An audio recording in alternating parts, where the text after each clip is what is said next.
हाय, good evening. कैसे हो? आज हमारा जो टॉपिक है, लेक्चर है, that is income tax act. Income tax act 1961। Income tax act में मैंने आपको देखो पीडीएफ भेज दी है ग्रुप में।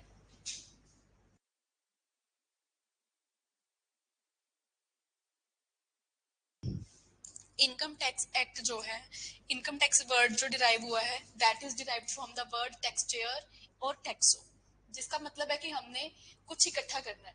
Identify the worth of something. आपके पास कोई चीज है और उसमें से आपने कुछ इकट्ठा करना है।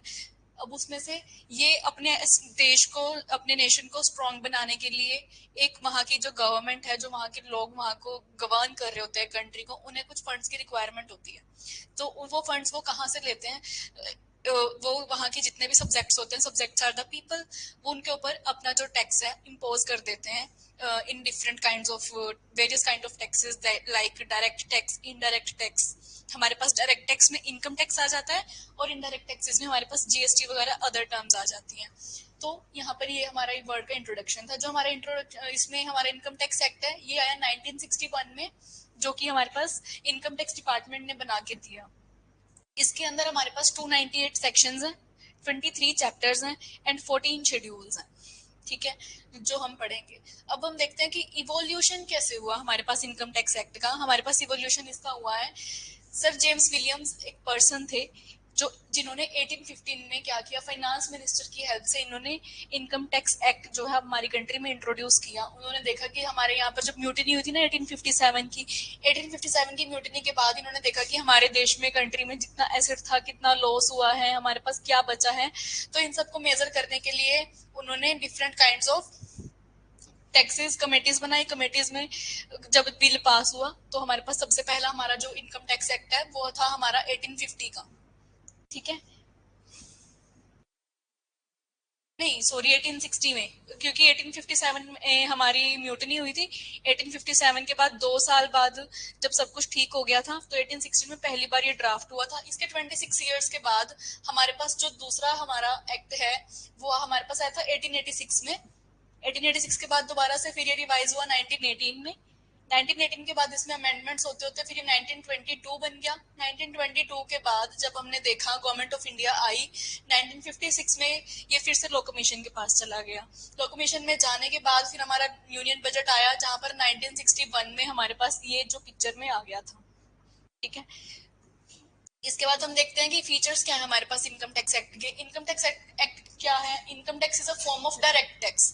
मैंने भी बताया आपको कि हमारे पास दो तरह के टैक्सेस होते हैं, डायरेक्ट एंड इनडायरेक्ट। तो हमारे पास जो इनकम टैक्स है ना, this is a direct tax of the form, मतलब कि जितने भी हमारे टैक्स पेयर्स है ना, जो पर्सन हैं, उन्होंने इसको पे करना ही करना है।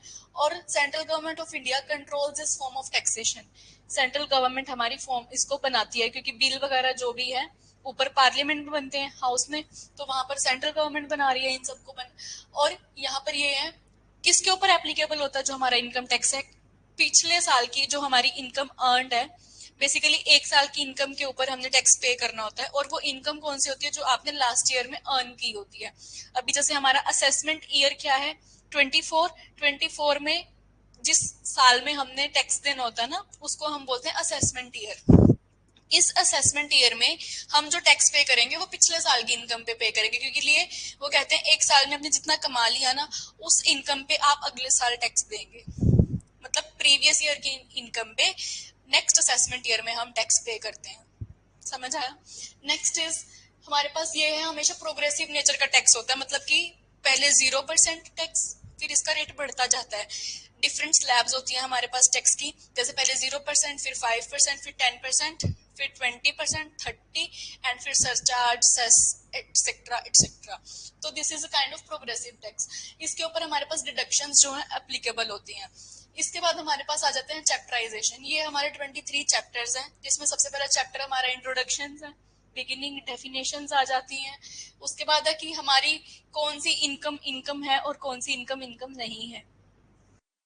नेक्स्ट है आपने इनकम को कैसे कैलकुलेट करना है, डिफरेंट काइंड ऑफ चैप्टर, ये सब डिडक्शंस आ गई हैं, रिस्ट्रिक्शंस हैं, part of total income, rebates and relief. Rebate and relief क्या होती हैं कि आपने जितने भी एक्सपेंस किए होते हैं ना, उन एक्सपेंस के ऊपर आपको फिर टैक्स नहीं देना पड़ता, वो आपकी इनकम को माइनस कर दिया जाता है वहां से।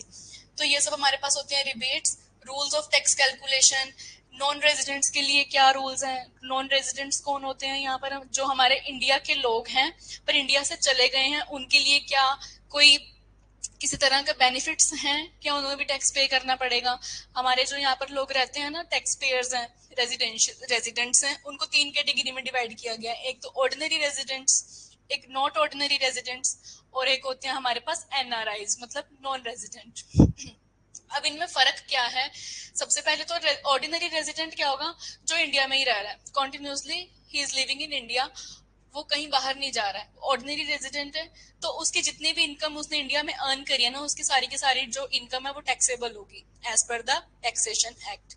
नॉट ऑर्डिनरी रेजिडेंट क्या है, हमारे पास ना कुछ डिफरेंट डिफरेंट क्राइटेरिया है यहाँ पर मेंशन्ड है स्कोप में, ये सब हमारी चैप्टराइजेशन है, ये स्कोप आ गया।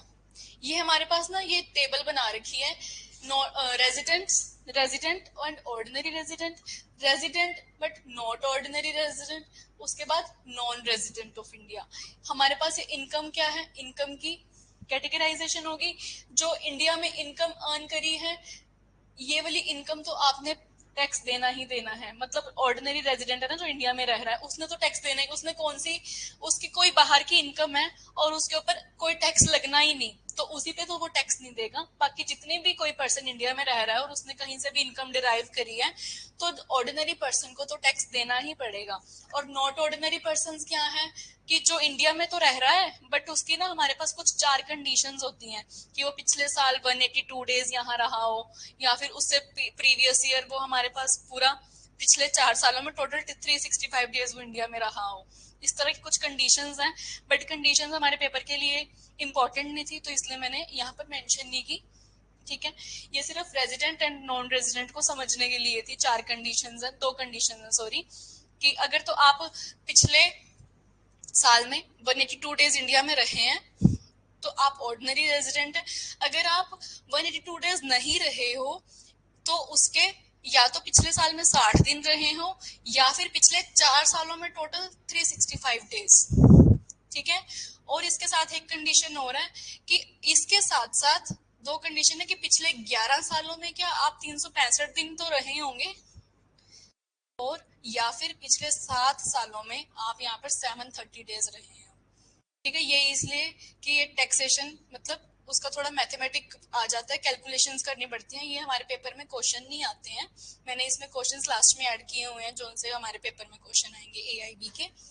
तो ये इनकम थी, इसमें देखते हैं कि कौन पर्सन टैक्स देगा, कौन पर्सन टैक्स नहीं देगा, और कौन सी इनकम टैक्सेबल इनकम है और कौन सी इनकम टैक्सेबल इनकम नहीं है। ठीक है, इसके बाद हमारे पास नेक्स्ट है Ruby, I am audible to you?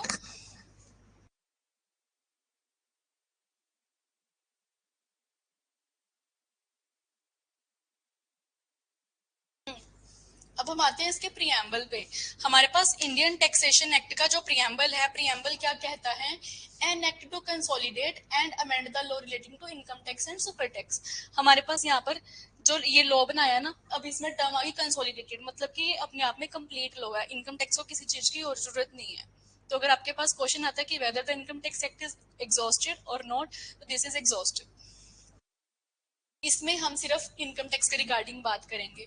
हमारे पास जो ये इसका टाइटल एक्सटेंट एंड कमेंसमेंट क्या है, इस एक्ट को हम इंडियन टैक्स एक्ट बोलते हैं, income tax act 1961, applicable to whole of the India. ठीक है, और ये पिक्चर में कब आया था, फ्रॉम 1 अप्रैल 1962, ये पास हो गया था 1961 में, 13 सितंबर 1961 को इसको असेंट मिल गई थी। ठीक है, इसके बाद हमारे पास इसकी इंपॉर्टेंट डेफिनेशंस हैं।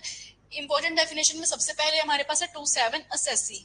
असेसी हम किसे बोलते हैं, असेसी एक पर्सन जिसकी इनकम के ऊपर टैक्स लग रहा है।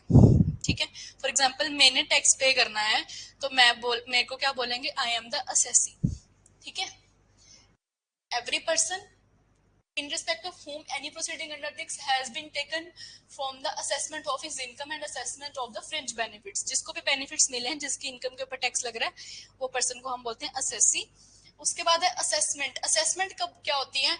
जब भी किसी पर्सन कोई भी जब रिटर्न अपनी फाइल कर रहा है ना, तो उसको बोलते हैं कि वो अपनी असेसमेंट फाइल कर रहा है, जिस टाइम पे वो कैलकुलेशंस कर रहा है. ठीक है. उसके बाद है असेसमेंट ईयर. असेसमेंट ईयर मैंने अभी आपको बताया था कि हमारा असेसमेंट ईयर क्या है? जिस साल आप टैक्स पे कर रहे हो उसको आप बोलते हो असेसमेंट ईयर. जैसे कि असेसमेंट ईयर ये कौन सा ईयर है अब हमारा? 24-25. क्योंकि हमारा जो फाइनेंशियल ईयर होता है ना, वो 1 अप्रैल से स्टार्ट हो जाता है और फिर वो हमारा 31 मार्च तक जाता है. तो हमारा जो प्रीवियस ईयर क्या था? प्रीवियस ईयर 23-24 था, जो था अप्रैल 23 से लेके 31 मार्च 24 तक. प्रीवियस ईयर की पिछले साल की इनकम पे, पिछले साल की इनकम के लिए हमारा असेसमेंट ईयर कौन सा है? अप्रैल 24 टू मार्च 25. ठीक है. This is the assessment year. Income. Income हमारे यहाँ पर मेन रोल है इनकम का है, क्योंकि जितनी इनकम होएगी उसी के ऊपर टैक्स लगेगा. अब इनकम हम किससे बोलेंगे? आपको किसी भी तरह के प्रॉफिट्स हो रहे हैं, डिविडेंड्स, किसी भी तरह की गेन हो रही है, जहां से आपको अर्निंग्स हो रही हैं, वो सब हमारी इनकम है. प्रॉफिट्स, कंट्रीब्यूशन, आपने कहीं से कोई वॉलेंटरली पेमेंट रिसीव्ड करी है, किसी ने आपको वॉलेंटरली कुछ दिया है. ठीक है. हमारे पास कहीं से भी किसी भी तरह के परक्विजिट्स हैं, perquisites in lieu of salary. आपको कितने भी बेनिफिट्स मिल रहे हैं, फॉर एग्जांपल आपको कुक मिल रहा है, गाड़ी मिल रही है ना, इनको हम बोलते हैं परक्विजिट्स, बेनिफिट्स. तो ये सब हमारे पास अलाउंसेस, जितने भी आपको अलाउंसेस मिलते हैं, जैसे कि dearness allowance, entertainment allowance, house rent allowance, ये सब अलाउंसेस भी सैलरी में ऐड हो जाते हैं. ये सभी हमारे पास वैल्यूज गिवन है, जितनी भी इनकम में हमारे पास ऐड होनी है. जैसे लॉटरी लगी कहीं से, lottery is income. Horse race से आपने विनिंग किया, इनकम. कार्ड गेम से आपको कुछ मिला, इनकम. कोई भी और सम है, इंश्योरेंस पॉलिसी से आपको इंश्योरेंस वापस मिलता है लास्ट में उसके कंप्लीट होने के बाद, तो जितना भी इंश्योरेंस मिलेगा वो आपकी इनकम है. मतलब आपकी जितनी भी इनकम जो आपको एक कंसीडर करता है कि एक पर्सन की टोटल इनकम कितनी थी. ठीक है. बहुत सारी टर्म्स हैं. आपको गवर्नमेंट ने कोई ग्रांट दिया है, एड दिया है, किसी भी तरह के कोई बेनिफिट्स दिए हैं, वो सब हमारी इनकम के अंदर कैलकुलेट हो जाते हैं. ठीक है. अब उसके बाद है इंडिया. यहाँ पर इंडिया का क्या मतलब है कि क्योंकि एक पर्सन जो इंडिया की टेरिटरी के अंदर डिसाइड कर रहा है, उसके ऊपर ही Indian tax, income tax act लगेगा. ठीक है. और वही पर्सन को टैक्स देना होगा. तो इसलिए इन्होंने क्या बताया कि इंडिया क्या है. इंडिया क्या है? As per the article 1 of the constitution हमें पता है कि इंडिया क्या है. India that is Bharat, which comprised of the territories mentioned in schedule 1. Schedule 1 के अंदर जितनी भी टेरिटरीज, यूटीज, स्टेट्स के नाम मेंशन्ड है, उन सबको मिला के कंबाइंडली हमारे पास क्या बन जाता है? इंडिया. उसके बाद अब पर्सन. पर्सन किसको बोलेंगे? जिस पर्सन की इनकम के ऊपर टैक्स लग रहा है. तो किस किस के ऊपर टैक्सेस लगता है? एक इंडिविजुअल पर्सन. ठीक है. ऐसे एक हिंदू अनडिवाइडेड फैमिली जो इकट्ठा काम कर रहे हैं, कोई कंपनी है, कंपनी भी टैक्स पे करती है, कोई फर्म है, पार्टनरशिप फर्म, कोई सोल प्रोप्राइटरशिप फर्म है, किसी भी तरह की रजिस्टर्ड फर्म है, टैक्स तो सबने देना है. तो इसके ऊपर इन सब के लिए अलग अलग हमारे पास रूल्स होते हैं टैक्स पे करने के. लाइक कोई 10% टैक्स दे रहा है, कोई 20%, कोई 30%. किसी को प्रॉफिट ज्यादा है तो ज्यादा टैक्सेस पे करेंगे, किसी के पास कम टैक्सेस है तो वो कम टैक्स पे करेंगे. इसके बाद हमारे पास आ जाती हैं इसमें प्रीवियस ईयर. प्रीवियस ईयर मैंने बताया, प्रीवियस ईयर कौन सा होगा? जिस साल में आपने पैसा कमाया है. ठीक है. आपने उसमें 6 महीने पैसा कमाया, आपने उसमें 10 महीने कमाया, या पूरे साल नहीं कमाया, that is different. But previous year होगा कि पिछले साल की अर्निंग्स. पूरा साल कमाया तो पूरे साल की कमाई जुड़ेगी, मार्च से लेके और अप्रैल से लेके और मार्च तक. हमारे पास फिर हमने इनकम जो कैलकुलेट करनी है, इसमें 5 हेड होते हैं आपके पास. इन सब से आपने इनकम कैलकुलेट करनी है. Income from salary, income from house property, income from capital gain, income from other sources and income from profits from business and profession. अब सैलरी क्या होती है? सैलरी के लिए सबसे पहले हमारा एक एम्प्लॉयर एम्प्लॉय का ही रिलेशन होना जरूरी है, क्योंकि एक पर्सन जो किसी के अंडर काम कर रहा है वही तो सैलरी लेगा ना. अदरवाइज जो पर्सन खुद कमा रहा है वो तो बिजनेस एंड प्रोफेशन वाले में आ जाएगा, उसको प्रॉफिट्स होंगे, है ना. तो यहाँ पर सिर्फ नाम चेंज कर दिए हैं टर्म्स के, बाकी हैं सब हमारे पास इनकम का पार्ट ही. तो सैलरी से जो भी आपके पास पैसा आ रहा है दैट इज योर इनकम. इसके अंदर हम क्या क्या इंक्लूड कर देते हैं, हमें कोई बोनस मिल रहा है, कोई अलाउंस मिल रहा है, कोई परक्विजिट्स मिल रही हैं, बेनिफिट्स मिल रहे हैं, salary in lieu of profits in lieu of salary मिल रही है, हमारा कोई एरियर पहले वाला रह गया था सैलरी का, या कोई सैलरी एडवांस में मिल गई है, ये सब हमारे सैलरी में आते हैं। और ये सब हमने जगह सैलरी के रिगार्डिंग किसी भी तरह के क्वेश्चन आते हैं तो हम लोग जाएंगे सैलरी वाले चैप्टर 4 पे। हाउस प्रॉपर्टी, हाउस प्रॉपर्टी का मतलब है एक आपका लैंड है, लैंड के ऊपर घर बना होना चाहिए और उसको आपने रेंट पे दे रखा है, इसको बोलते हैं हम house property, income from house property.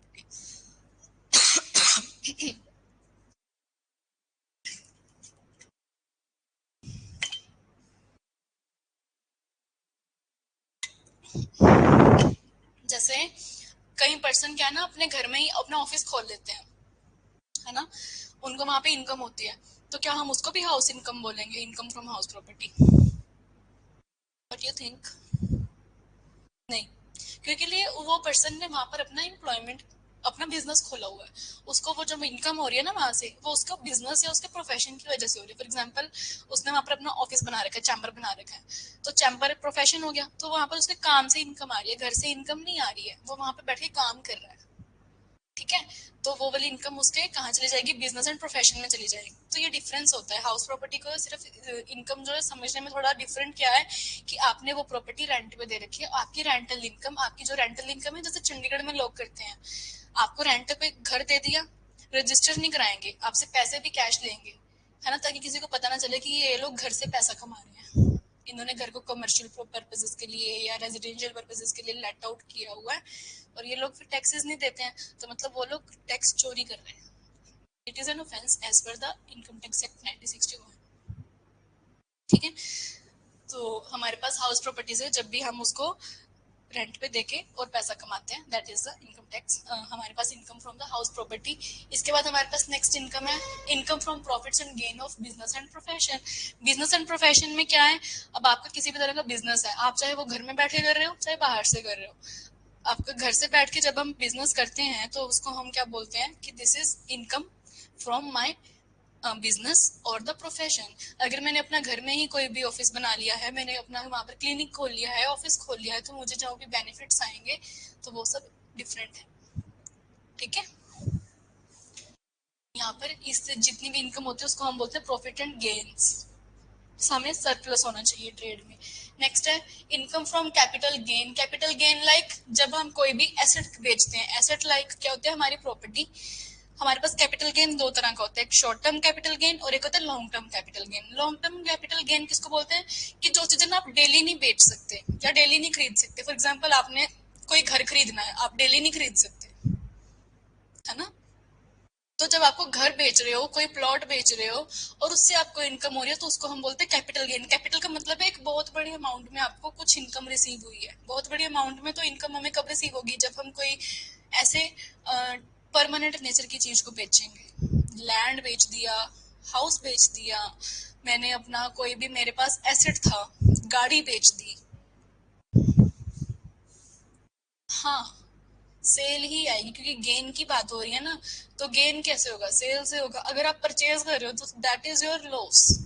मतलब हाँ ठीक है कि आपकी एसेट बन रही है, आपकी प्रॉपर्टी में काउंट हो जाएगा वो, बट गेन, आपको कुछ गेन तो नहीं हुआ ना, पैसा तो नहीं आया, आपकी प्रॉपर्टी में ऐड हुआ, टैक्स थोड़ी लगेगा आपको उसके ऊपर, प्रॉपर्टी पे टैक्स नहीं लगेगा, वो तो प्रॉपर्टी टैक्स लगेगा, बट आपके जहाँ पर पैसे के ऊपर टैक्स लग रहा है ना, वो इनकम टैक्स में आएगा, तो वो सिर्फ सेल से होगा।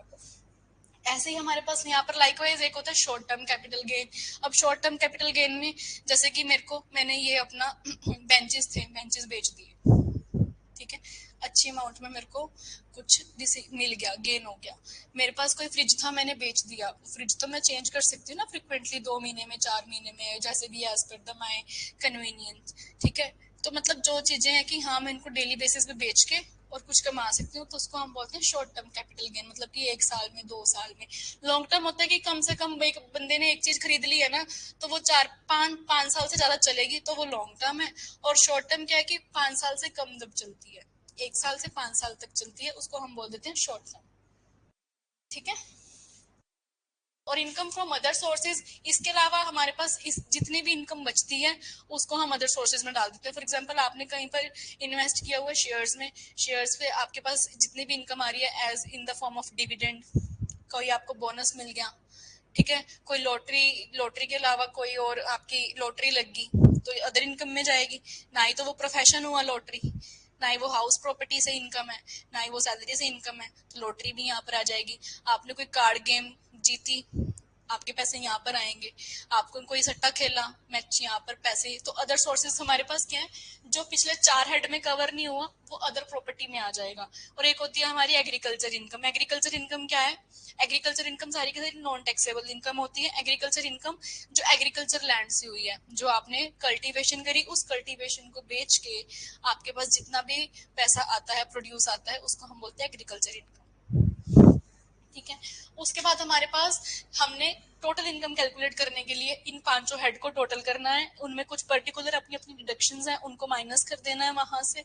उसके बाद ये हमारी 80 सेक्शन 80C से लेके 80U तक हमारे पास कुछ डिडक्शंस हैं। जब भी पहले हम पांचों की पांच हेड की इनकम को टोटल करेंगे, क्लबिंग करेंगे, उनमें से हमने ये सब इनकम माइनस करनी है।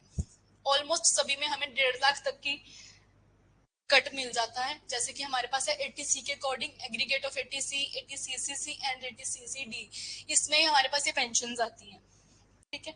80CC में फिर से इसमें पेंशन है, CCD की, इन तीनों को मिला के 1.5 लाख तक की आप छूट ले सकते हो। मतलब अभी ये हमारे मतलब की नहीं है तो हम यहाँ पर नहीं देखेंगे, बट इसमें अगर आपके पास क्वेश्चन आता है कि एज पर 80 सेक्शन 80C कितनी की डिडक्शन ले सकते हो, 1.5 लाख तक की ले सकते हो। कौन ले सकता है, इंडिविजुअल और एक हिंदू अनडिवाइडेड फैमिली, ठीक है। ये सब इस टेबल के अंदर मेंशन्ड है। 80CCC के अकॉर्डिंग कितनी डिडक्शन ले सकते हो, 1.5 लाख तक। कौन ले सकता है, इंडिविजुअल। 80C से लेके 80U तक जो हमारे डिडक्शन है ना, बड़े इंपॉर्टेंट है। तो जब भी आप कभी भी अपने असेसमेंट कराने के लिए जाते हो ना, तो आपने इन डिडक्शंस को ध्यान में रखना होता है, क्योंकि ये आपको बेनिफिट है ना। आपने 8 लाख रुपए कमाए, 8 लाख में से आपने ये सब खर्चे भी तो करे हैं ना। 8 लाख में से फॉर एग्जाम्पल आपने 1.5 लाख रुपए की आपकी पेंशन थी, आपको कहीं से पेंशन का फंड मिला था माइनस, कि अब 8 लाख में से मेरे पास कितनी इनकम बची, 6.5 लाख रुपए, ठीक है। उसके बाद 80G के अकॉर्डिंग हमारे पास आती है डोनेशन की। आपने डोनेशन कर दिया, ये कोई भी ले सकता है। आपने किसी भी तरह की डोनेशन करी है, 80G में चले गए, जितना भी डोनेशन किया पूरी की पूरी। फॉर एग्जांपल मैंने 8 लाख 1 लाख रुपए का डोनेशन कर दिया था, हमारे पास 6.5 लाख अभी इनकम बची थी, 6.5 लाख में से फिर से 1 लाख और कम हो गया, 5.5 लाख रुपए इनकम बच गई। तो ये सब डिडक्शन है जो आप क्लेम कर सकते हो। बस क्वेश्चन क्या आता है इनमें से, एज पर सेक्शन दिस कितने तक की इनकम पे कितने डिडक्शन ले सकते हो और कौन ले सकता है, यहाँ से इस टेबल पे सब मेंशन हो गया। उसके बाद हमारे पास कि अगर कई बार होता है कि आपकी इनकम नेगेटिव में बचती है, और कई बार जितनी भी इनकम बची उसके ऊपर टैक्स लगता है, 5%, 10%, जो भी है।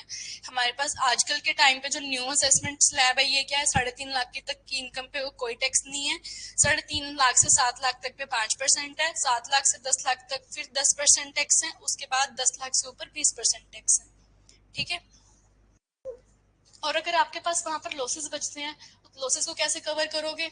यहाँ पर हमारे पास डिफरेंट काइंड ऑफ लॉसेस हैं।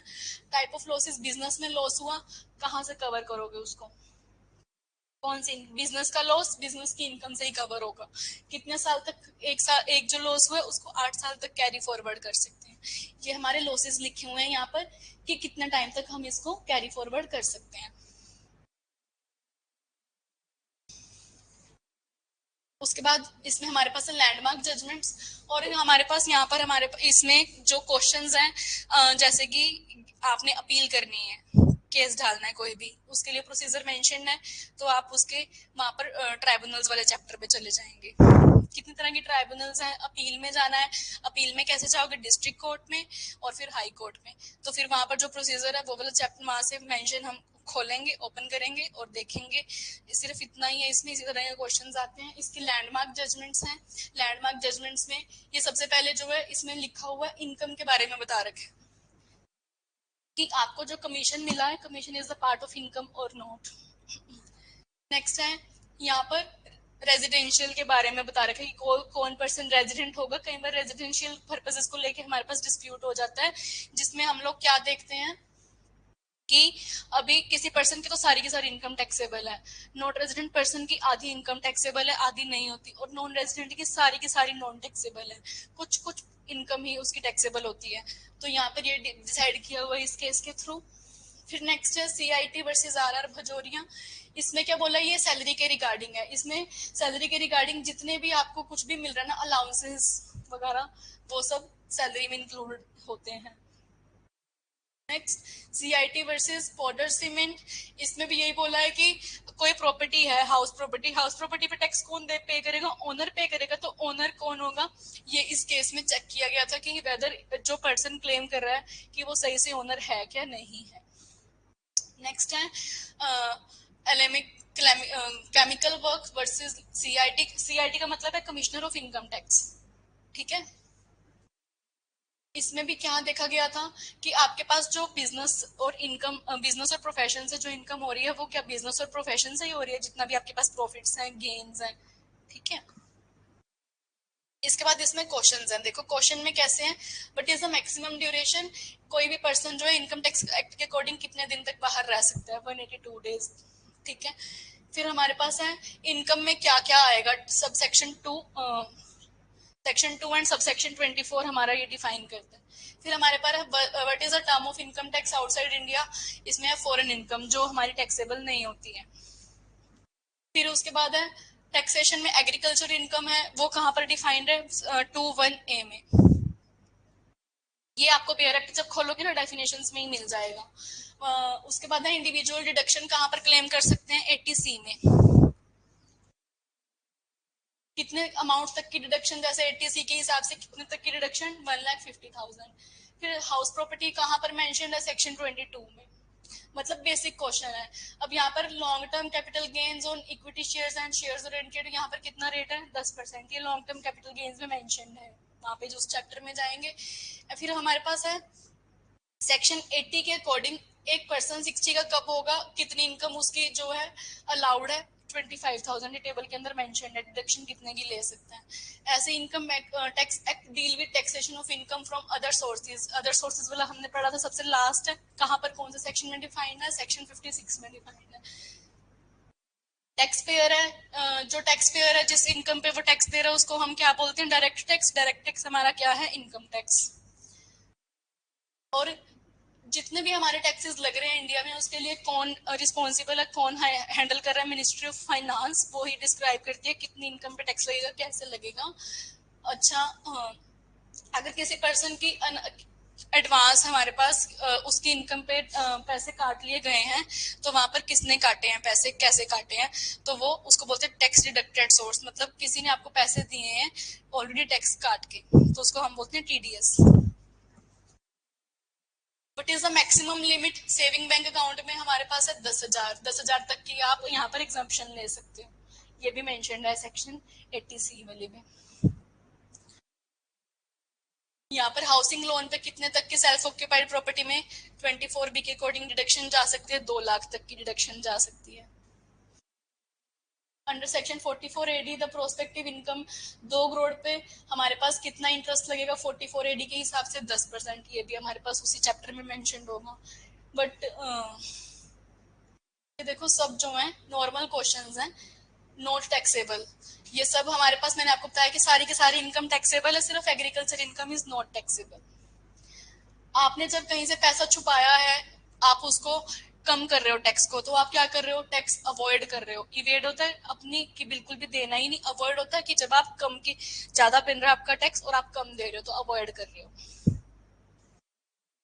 Who is responsible for administering the income tax act? यहाँ पर कौन बनाता है, सीबीडीटी। सीबीडीटी एक अथॉरिटी है, मिनिस्ट्री ऑफ फाइनेंस ने बना रखी है, central board of direct taxes, जो डायरेक्ट टैक्सेस को हैंडल करता है। But is the minimum age senior citizen के लिए 60 ईयर्स। और इनकम टैक्स एक्ट में हमारे पास हाउस प्रॉपर्टी से कौन सी एग्जाम्पशन है जो जाती है, 80EE, ठीक है। ये हमारा पीडीएफ था, इसके अंदर सारा का सारा ऑलमोस्ट इम्पोर्टेंट पार्ट आ गया है। हम एक बारी डायरेक्ट में देख लेते हैं। बेसिस ऑफ चार्ज में हमने ये सब देख लिया, किसकी इनकम पे टैक्स लगेगा, स्कोप, रेजिडेंट कौन होगा, कौन नॉन रेजिडेंट्स होंगे, वो दो कंडीशन है आपके लिए, वो जरूरी रेलिवेंट नहीं है। ये income which do not form the part of income, अगर आपके पास कोई क्वेश्चन है कि कौन सी इनकम टोटल इनकम में हम कंसिडर नहीं करेंगे, तो वो हम चैप्टर नंबर 3 पे आ जाएंगे, यहाँ से देख लेंगे, सब मेंशन्ड है। हेड्स ऑफ इनकम में डिफरेंट सैलरीज आ गई, हाउस प्रॉपर्टी आ गया, हाउस प्रॉपर्टी में क्या क्या इंक्लूड होगा वो यहाँ पर मेंशन्ड है। जो भी डिडक्शंस आएंगी इनमें आ जाना, देख लेना। वैसे ये क्वेश्चंस आते नहीं, क्योंकि ये सिर्फ अकाउंट्स वाले बच्चों के लिए आते हैं जिन्होंने बहुत डीप स्टडी करी होती है। ठीक है, प्रॉफिट एंड गेन्स,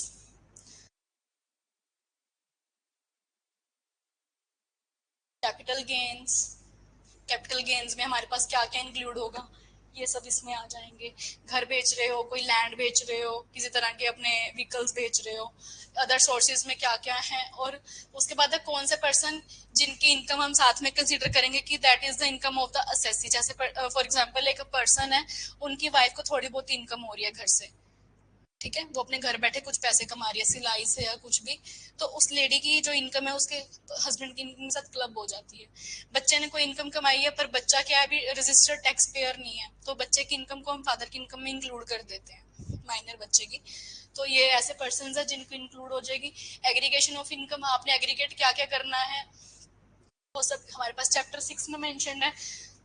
वैसे ये वाले सेट ऑफ कैरी फॉरवर्ड वाले मैंने आपको वो टेबल बना के दे दिए कि कितने साल तक आप एक लॉस को आगे तक ले जा सकते हो। मान के चलो पिछले इस साल मुझे 1 लाख रुपए का लॉस हुआ है, तो वो 1 लाख कब तक मैं आगे लेके जा सकता हूँ, क्योंकि अगले साल मेरी 9 लाख रुपए की इनकम है, 9 लाख में से पहले मैंने 1 लाख माइनस कर दी कि जो मेरा पिछले साल का लॉस था उसको कवर करो, 8 लाख इनकम बची। ठीक है, ये डिडक्शंस हैं 80C, these are very important. उसके बाद हमारे पास कुछ भी रेलिवेंट नहीं है, सिर्फ अथॉरिटीज बचती हैं। अथॉरिटीज वगैरह बचती हैं, कौन टैक्स फाइनल करता है, कैसे किस रेट पे करते हैं, आपके पास अगर ग्रीवियंसेस है तो कौन सी कोर्ट में जाएंगे, बस इतना ही देखना है। और ये चैप्टर में ऊपर स्टार्टिंग में टेबल बना के दे दिए मैंने, सिर्फ उन टेबल पे नजर मार लेना और कुछ भी करने की जरूरत नहीं। ओके, कोई डाउट? ऑनलाइन स्टूडेंट्स समझ आया? आई थिंक आप बीच में आए हैं। कृतिका, रूबी, खुशबू,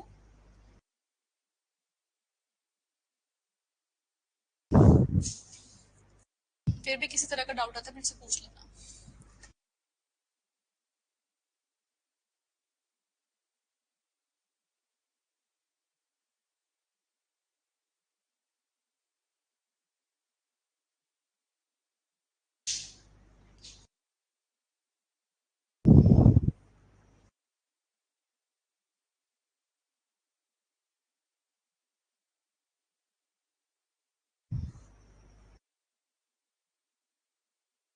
खुशबू, कृतिका, कुछ कहना चाह रहे हो या हम सेशन बंद करें?